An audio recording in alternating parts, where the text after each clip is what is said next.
Verstappen has managed to put himself in the headlines yet again, but for all the wrong reasons. The Dutchman has drawn anger from many F1 experts due to his words and actions against George Russell. But the words he said towards his rival were truly demeaning to say the least. How did Verstappen's actions in Baku trigger the entire F1 world, and will there be any consequences for the never-ending war between Red Bull and Mercedes? Verstappen's words towards Russell have really brought out the critics in the F1 world, something that he's been fairly used to, but not in this magnitude. Join us as we go through the latest developments between Russell and Verstappen, as well as what the world had to say for the Dutchman's relentless words.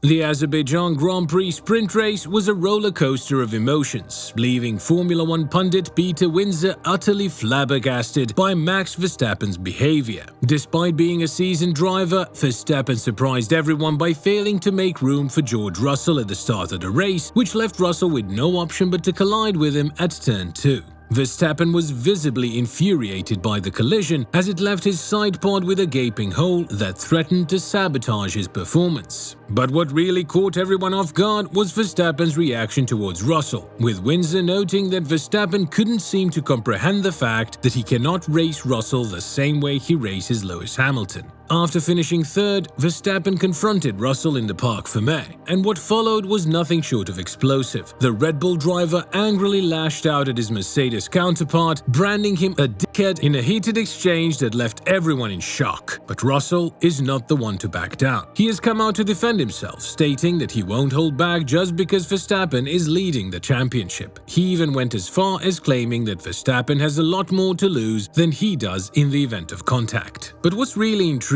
is Peter Windsor's take on the matter. According to his latest YouTube video, Windsor believes that Verstappen failed to account for Russell's aggression in wheel-to-wheel battles compared to Hamilton. It's as if Verstappen was taken aback by Russell's fearless approach and didn't know how to handle it. Interestingly, the collision happened just as F1 returned to racing action for the first time since the Australian Grand Prix, where Verstappen was passed by both Mercedes drivers on the opening lap. However, he managed to retake the lead later on after breezing past Hamilton with DRS. Here is Windsor's take on this. It was always going to be an issue, I think, between Max and George Russell. I've got to say I'm a bit surprised that Max didn't read that. I mean, if it's Lewis Hamilton that'd been alongside him, I think Max could have driven the first two corners the way he did. But with George Russell?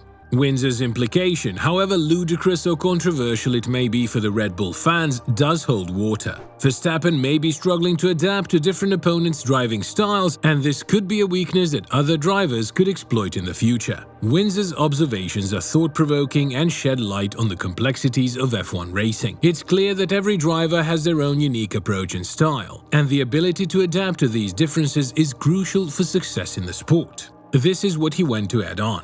And George's history of what he does in that situation? Max is on the outside at turn 1. Got away with it? Is on the outside going into turn 2, which is really asking the guy on the inside not to make any mistakes. We've seen so many times the driver on the inside, if there are two cars abreast going into turn 2 at Baku with the tires not fully up to temperature, running wide with understeer, and then inevitably hitting the guy on the outside.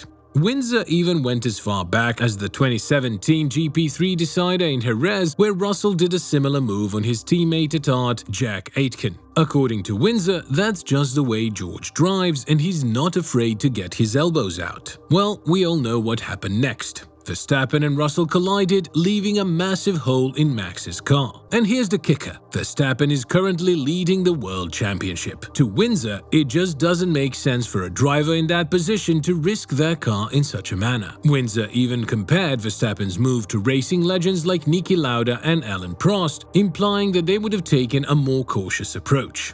But hey, let's give credit where credit is due. Windsor acknowledged that Verstappen is a racer through and through, always hungry for track position and never afraid to go for it. Here is what Windsor exactly said. For a driver leading the World Championship with the front row of the grid on Sunday, to me that was not the sort of thing that a Niki Lauda or an Alain Prost would have done. Every corner, every lap, every race, be it a sprint or a Grand Prix, he's always going to want track position, a bit like Ayrton Senna. But let's ask ourselves, is Peter Windsor actually correct on his assessment? As he said, would legendary F1 champions like Niki Lauda and Alain Prost have taken such a risk and made such a dangerous move? In my opinion, this is not just a matter of ambition, but rather a display of arrogance and immaturity. Verstappen's fans are growing impatient with his lack of personal growth. Sure, he's a two-time world champion and undoubtedly a talented driver, but his behavior on and off the track hasn't matured in the past 5 years. While it's true that he may appear calmer in some situations now, his recent outburst is inexcusable. Windsor is quick to acknowledge that Max is a fierce competitor, and he can't really fault him for wanting to go for it. But at the same time, Windsor feels that Red Bull should have been more proactive in telling Max to be extra careful when dealing with someone like George. After all, Russell is known for his tenacity on the track, and if he sees an opening, he's not going to hesitate to take it. According to Windsor, it's pretty clear that George wasn't going to back down in this situation, and he feels that Max should have been more aware of that going into the race. Of course, we all know what happened next. Max and George collided, leaving a massive hole in Max's car. But here's the kicker. Max had to drive the entire race with that massive hole in the left-hand side of his car. Despite the damage, Max managed to bring his car home in third place, which is a pretty impressive feat. And from the perspective of Red Bull's chief technical officer, Adrian Newey, the damage made the car more difficult to drive, which shows what an impressive feat Max accomplished by finishing third. If I'm being asked, Russell's move could be considered marginal at its best. Sure, George had some fault to take, but it was a first-lap racing incident in a tight corner.